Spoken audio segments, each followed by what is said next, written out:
हिशोब उघडा पंताजी.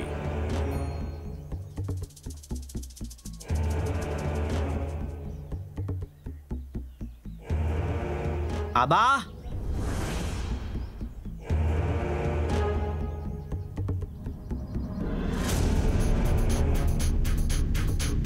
हरिओम. वाचता येतं का? हो सरकार.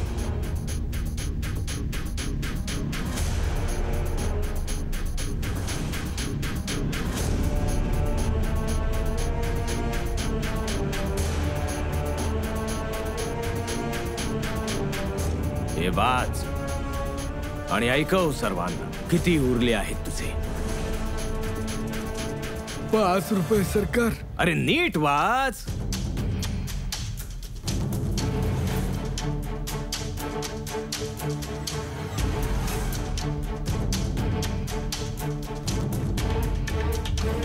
बघा 7 आहे आणि याने किती वाचले? 5. 7ला 5 वाचतोस.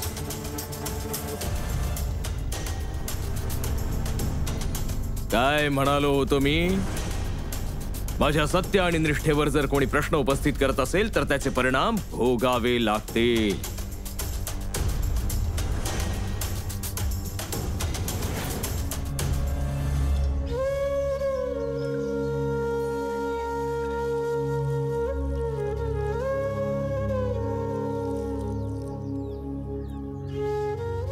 सेवा करता करता तू स्वतःलाही विसरलायस आणि तिथे घरी तुझी आई. काय म्हणाली बायजा आई? काय बोलणार तुझी आई?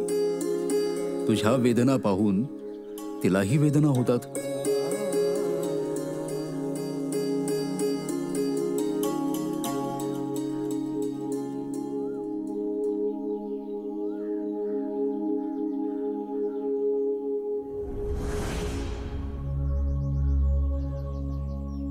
हे काय करताय तुम्ही दोघे? तुमच्यासाठी पलंग बनवायचा आहे. मला पलंगाची काय गरज आहे? तुम्ही आमच्या या कर्माचा स्वीकार करा, नाहीतर तुमची जी आई आहे ती आम्हाला खूप ओरडेल. तुम्ही आणि बायजाई काही द्याल आणि त्याचा स्वीकार मी नाही केला असं तर कधीच होऊ नाही शकत.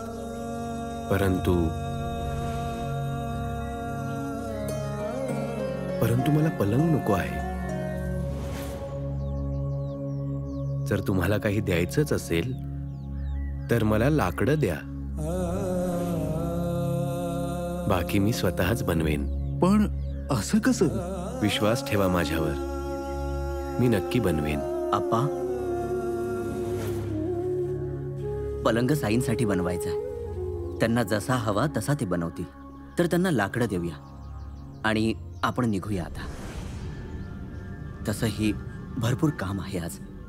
बरं, परवानगी द्यावी. कर्मयोग फक्त बाहेरच्या जगासाठी नाही, सगळ्यात मोठं कर्म तर आपल्या कुटुंबासाठी असतं.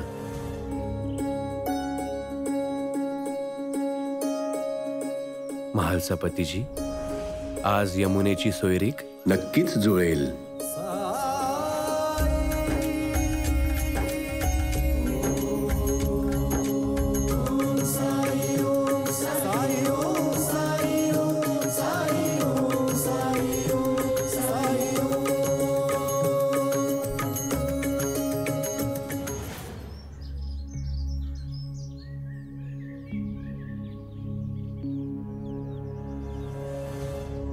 आता इथपर्यंत आलोच आहोत तर आतही जाऊया ना. यात घाबरण्यासारखं काय आहे बरं? तुला नाही समजायचं भामा. आपण न सांगता इथे आलोय. ही गोष्ट सरकार. तुम्ही पाहाच आता, ते आपली अडचण नक्की समजून घेतील.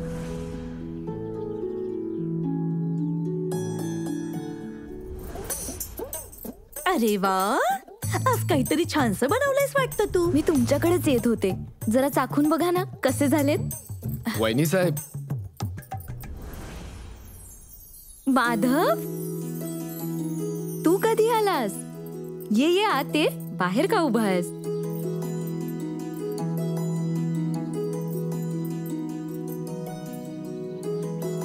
ही माझी पत्नी. भामा, मला बातमी मिळाली होती माधवने लग्न केलं म्हणून. खंडोबा रायाची लीला पहा. जणू त्यांना माहित होतं की आज घरात नवीन सून येणार आहे. नाहीतर माझ्या मनाची अशी इच्छा का झाली की मी काहीतरी गोड बनवावं. यालाच म्हणतात, ज्याच्या नशिबी असते त्यालाच लाभते. घ्या घ्या, तोंड गोड करा. या बसा.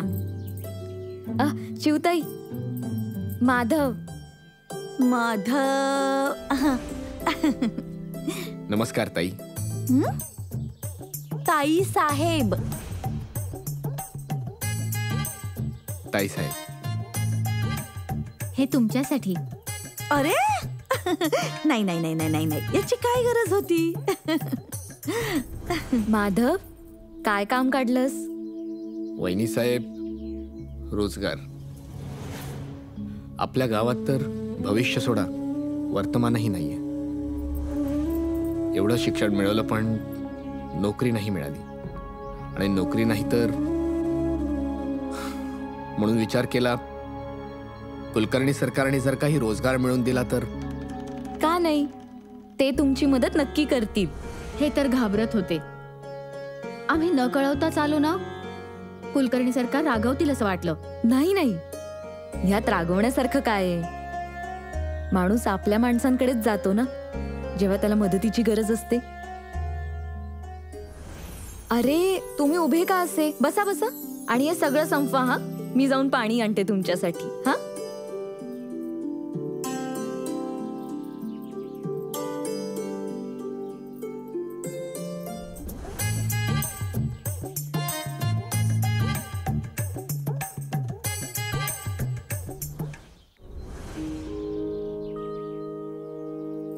आलात तुम्ही? होय. कधीपासून वाट बघत होते.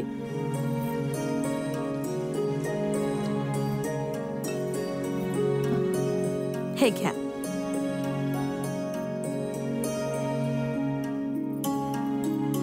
हे घे.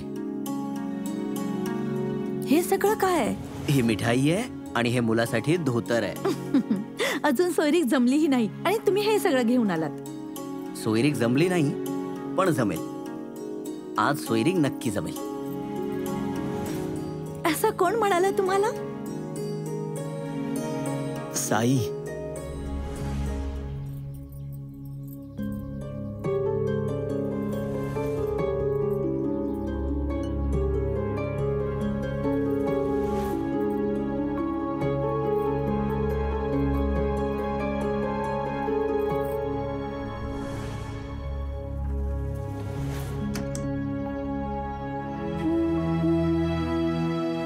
भिक्षा दे माई.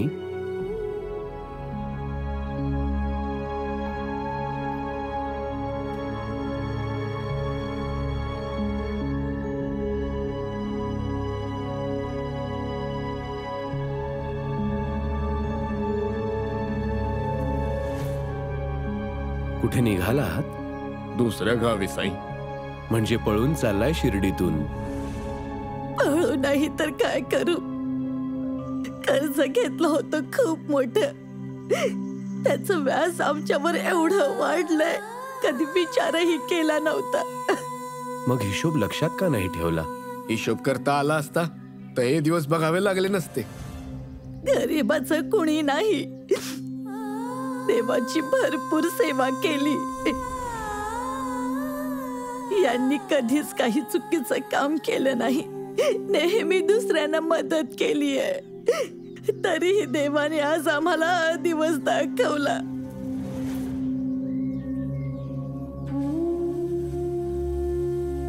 आणि आज त्याच देवाला उराशी कवटाळून दुसऱ्या गावी चालला आहात.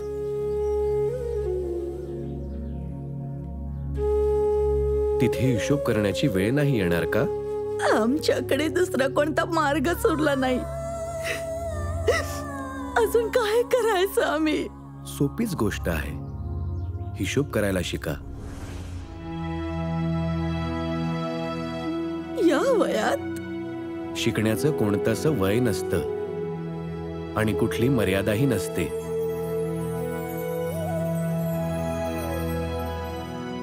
तुमच्यात जी कमतरता आहे ती तुम्हालाच पूर्ण करावी लागेल. हा विचार केल्याने की फक्त देवाची पूजा करून तो तुमच्यातली कमतरता दूर करेल, तुमच्यातल्या चुका दुरुस्त करेल, हा विश्वास नाही, हा अंधविश्वास आहे. देव तुम्हाला शक्ती देऊ शकतो, समज देऊ शकतो, संधी देऊ शकतो स्वतःला बदलण्याची. परंतु त्या संधीचा फायदा घेऊन स्वतःला बदलायला मेहनत तर तुम्हालाच घ्यावी लागेल. तुमचं कर्म असेल तर त्याचंही कर्म होईल. 5 गुणिले 2 10, 10 मध्ये जमा 4, उरले हे 6, 20. हे घ्या वहिनी साहेब, तुमचा हिशोब मी पूर्ण करून दिला. अरे वा, तू तर वेगाने करतोस सगळा हिशोब. यांचे नातेवाईक आहात ना, आणि तुझ्यासारख्या शिकलेल्या सवरलेल्या माणसाला तर काम नक्की मिळेल. येऊ दे सरकारांना, तुम्हाला भेटून ना त्यांना फार आनंद होईल. हरिओम.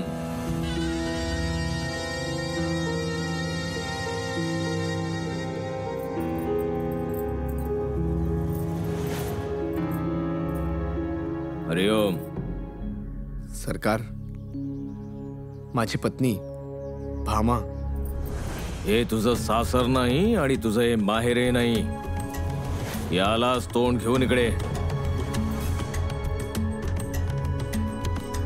अहो, माधव खूप शिकलेला आहे आणि हिशोबही करता येतो. हरिओम. हे माझं घर आहे, धर्मशाळा नाही. मला माहिती आहे माझ्याकडून चूक झाली आहे. मला कळवून यायला हवं होतं. मला क्षमा करा. आम्ही निघून जाऊ आजच. आज नाही, आत्ताच. अहो, पोचता पोचता खूप रात्र होईल त्यांना.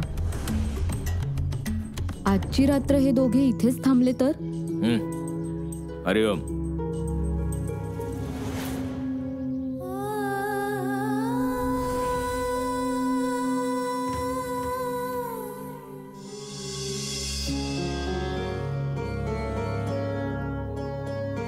हे तुमच्यासाठी.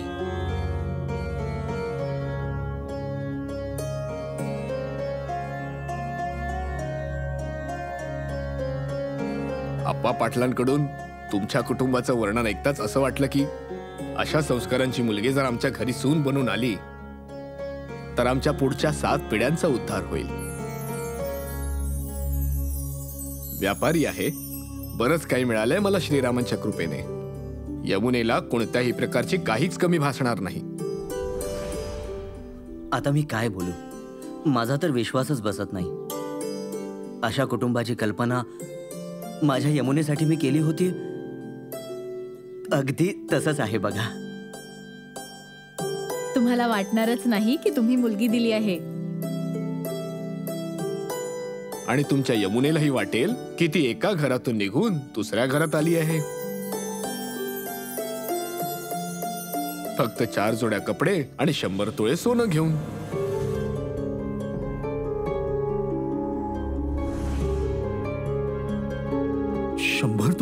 हे तर फक्त मुलांच्या आनंदासाठी.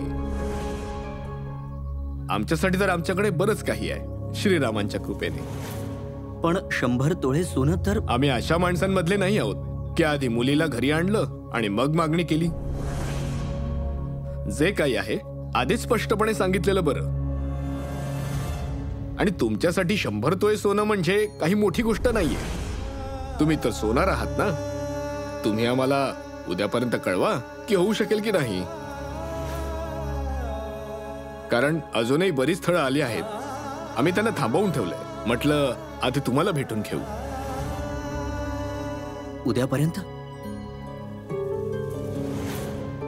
उद्यापर्यंत कशाला? आता यात विचार करण्यासारखं राहिलंच काय?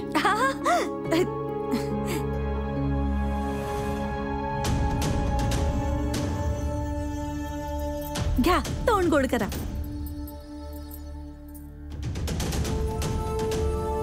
याचा अर्थ आहे सोयरीक जमली तर.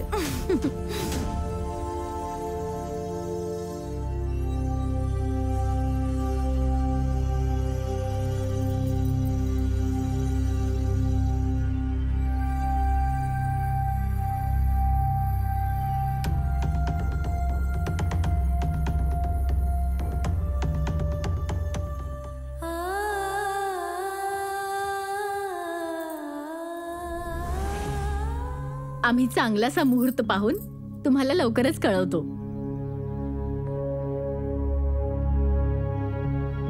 बरं म्हाळसापतीराव, येतो आम्ही. बरं अप्पाराव, भेटू आपण.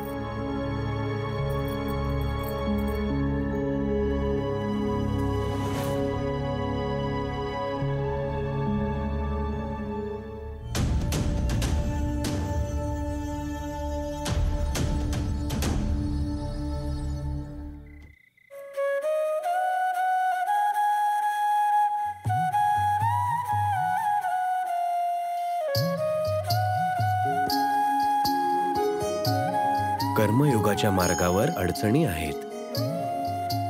अडचणींना घाबरतात किंवा त्या दूर करतात. हेच गणित आहे आयुष्याचं.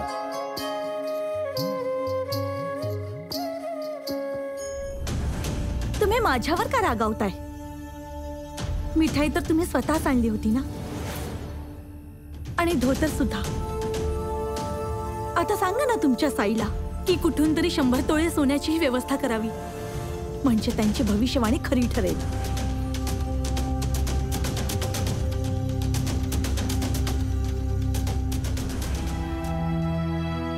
साई म्हणाले ना, होणार म्हणजे नक्की होणार. हे बघा, मी या स्थळासाठी तुमचे साई म्हणाले म्हणून होकार दिला नाहीये. मी यासाठी होकार दिला कारण मुलगा चांगला आहे, मुलाचं कुटुंब चांगलं आहे, आपल्यापेक्षा उच्च कुळाचे आहेत. यापेक्षा जास्त आपल्याला काय हवंय?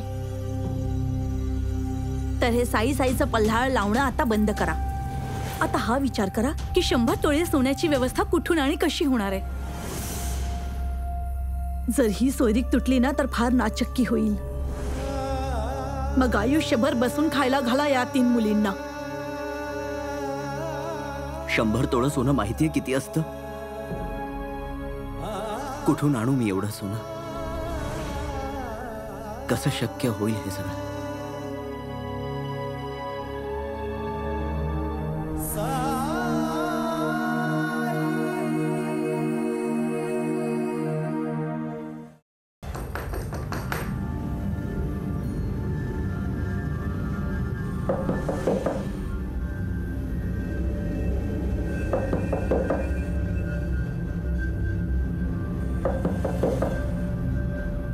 एवढ्या रात्रीचं कोण असेल? बाबा, मी बघते.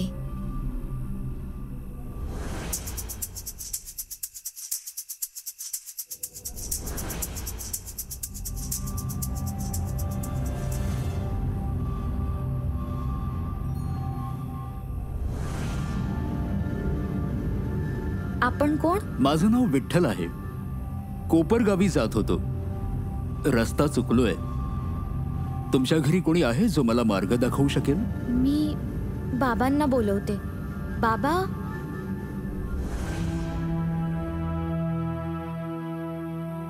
नमस्कार. नमस्कार. मार्ग तर मी तुम्हाला नक्की दाखवीन, पण आधी तुम्ही आत तर या. या या, बसा.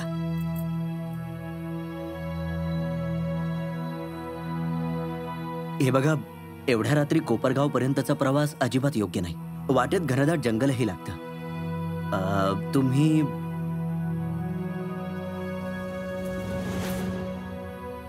आज रात्री आमच्याच घरी थांबा. उद्या सकाळी प्रवासाला निघा. आभार. आभार कसले? अतिथी तर देवासमान असतात.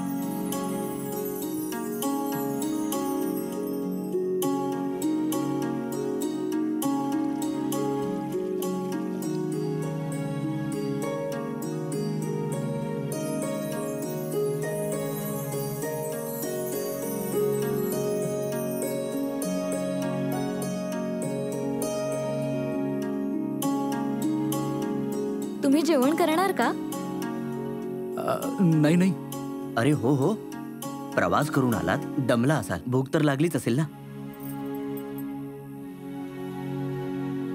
यमुना, लवकर काहीतरी बनव. हो बाबा. तुमचे मोठे उपकार झाले.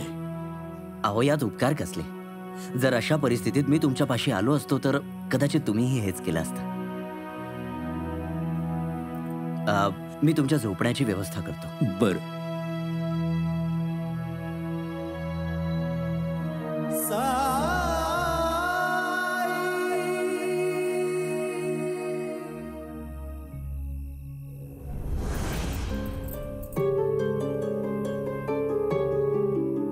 घरात एवढ्या अडचणी आहेत आणि ही चालली भाकरी बनवायला.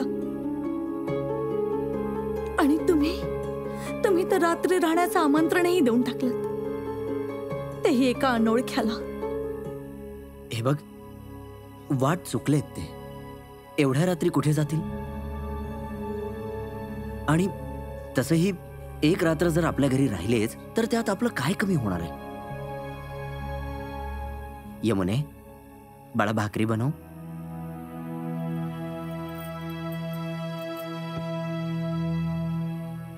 मुलीच्या लग्नात 100 तोळे सोनं कुठून येणार याची काळजी आहे तुम्हाला?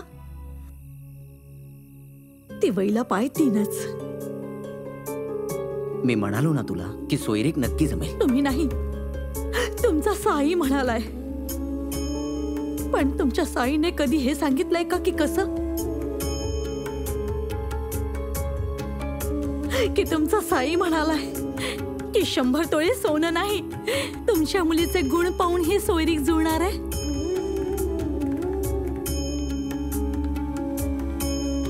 नाही ना. वास्तवात जगणं सुरू करा मग. आणि वास्तव हेच आहे की जर आपल्याकडे 100 तोळे सोनं असेल तरच ही सोयरीक जुळेल, नाही तर नाही जुळणार.